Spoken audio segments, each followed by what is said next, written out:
Bravo à tous ceux qui sont arrivés juste ici. Et je vous dois une explication. Je vous dois une explication sur ce use effect ici. D'accord? Je vous dois vraiment une explication parce que ça peut être un peu dur à comprendre. On comprend pas trop ce qui se passe et notamment ce set loading data comme ça. Donc, useEffect, c'est un hook avec React qui va lancer une fonction callback, qui va exécuter une fonction callback toutes les X fois ou tout ce que vous surveillez juste ici. Si vous mettez un tableau vide, ça va juste se lancer après la première création de ce composant. Parce que oui, on est sur un contexte, mais c'est un composant ça, c'est un composant User Context Provider, composant d'ordre supérieur.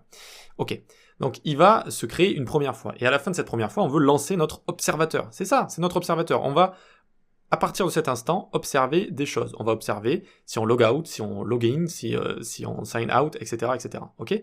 Donc on va observer tout ça. Et à chaque fois qu'il y aura ce genre de changement, ça va trigger cette fonction-là, cette fonction callback.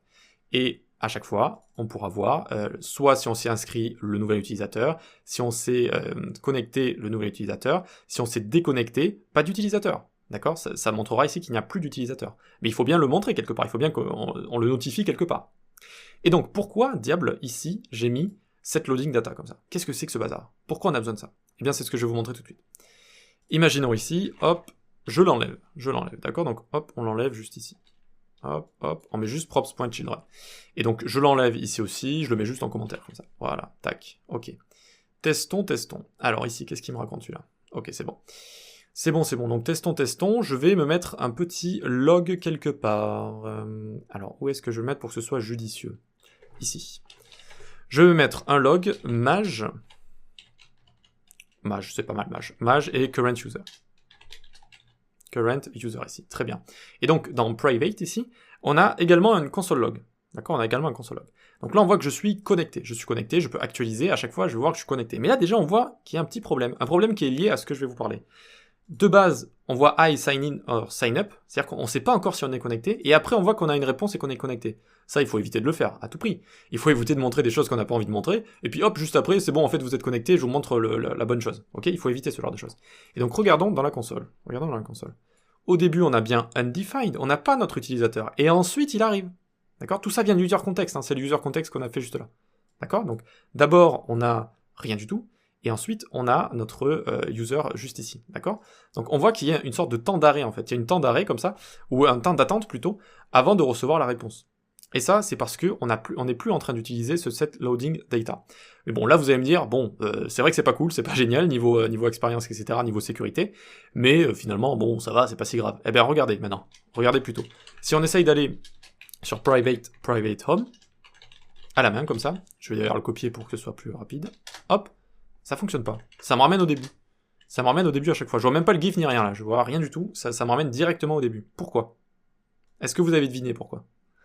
Eh bien parce que la condition ici, de base, ça renvoie undefined, parce que j'ai pas encore le retour de Firebase en fait. Donc ça s'exécute, et avant le retour de Firebase, eh bien j'ai cette condition qui n'est pas passée du coup. Ou plutôt, si, cette condition est exécutée. C'est-à-dire que current user ici est sur false, de base, c'est undefined.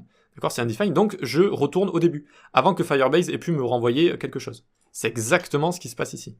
Undefined, private, undefined, c'est là où on est. Et seulement après, j'ai mes données qui arrivent de Firebase, d'accord? Et c'est pour ça qu'il faut mettre ce loading, en fait. Il faut dire, attends, de bien avoir les données, et ensuite tu montres ton application. Attends de bien avoir les données, et ensuite tu montres ton application. Je répète, comme ça, vous comprenez mieux.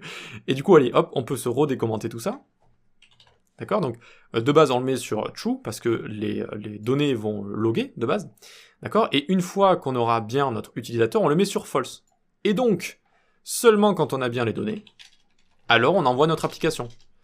C'est ce que ça veut dire ici. Hein. Seulement quand on a les données, on envoie l'application app qu'on est en train d'entourer dans notre index.js.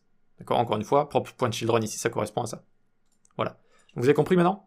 Ça peut être un peu compliqué à comprendre, mais seulement quand on a bien reçu tout ça, que notre current user il est plein de quelque chose, que ce soit un current user qui soit connecté ou pas, hein, mais il faut avoir quelque chose comme ça. Et donc seulement là, on va faire set loading data false, on a reçu les données, on a reçu la réponse de Firebase, et seulement maintenant je peux faire ce genre de condition ici, et dire est-ce que j'ai un current user ou pas. Et si je l'ai pas, eh bien hop, je navigate back to la page d'accueil. Et voilà, donc est-ce que si je retente ici, attention, hop, et là, ça fonctionne. On a bien notre petit chat qui joue avec ses petites pattes toutes mignonnes. Voilà, parfait. Voilà, voilà. Bon, écoutez, ben, je pense que c'est bon. Bravo pour être arrivé jusqu'ici. Pour être arrivé jusqu'ici, tapez React Firebase en commentaire pour me montrer un peu les gens qui arrivent jusqu'à la fin, pour montrer s'il y a des gens qui arrivent jusqu'à la fin. Voilà, ce sera notre petit code secret React Firebase en commentaire. Donc vous avez le contenu, le code source en description si vous voulez l'utiliser. Voilà, ben, qu'est-ce que j'ai à vous dire? Rendez-vous dans une prochaine vidéo, dans une prochaine formation, dans du prochain contenu. On se dit à la prochaine. Ciao!